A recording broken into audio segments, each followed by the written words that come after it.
عشق تو مثل طلوع آفتابه، گرمی دستات بهترین خوابه. هر نفس من با نام تو زنده است، بی تو این دنیا خالی و سرد است.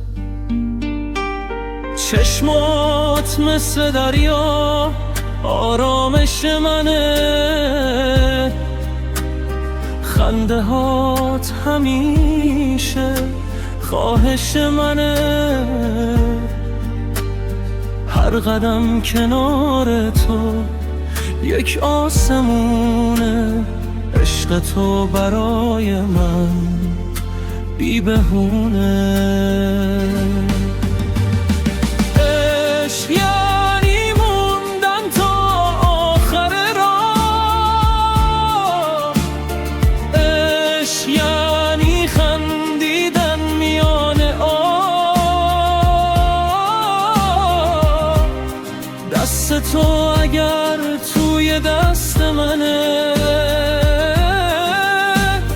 هیچ غمی توی دنیا سهم منه. عشق جاودان قصه دل ما، تا ابد میمونه بین قلب ما. با تو هر لحظه رنگ بهاره، بی تو دنیا بی ستاره.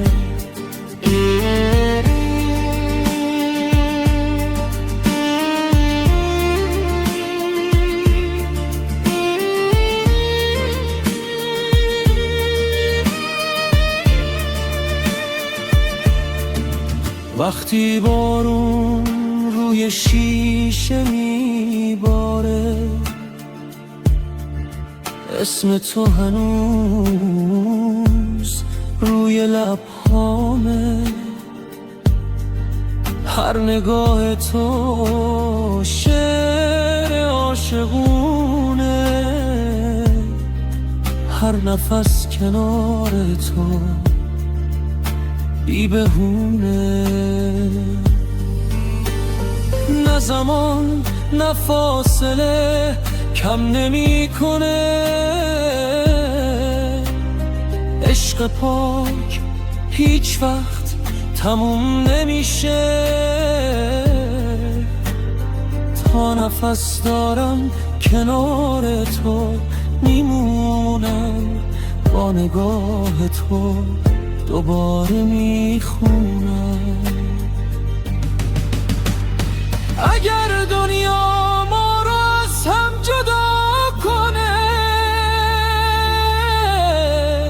قلب من فقط تو رو صدا میکنه. عشق واقعی هرگز نمیمیره، مثل خورشید همیشه میدرخشه. عشق یعنی موندن تا آخر راه، عشق یعنی خندیدن میان آه. قلب من همیشه خونه توه، زیباترین رویا بودن توه. عشق تا ابد جاودان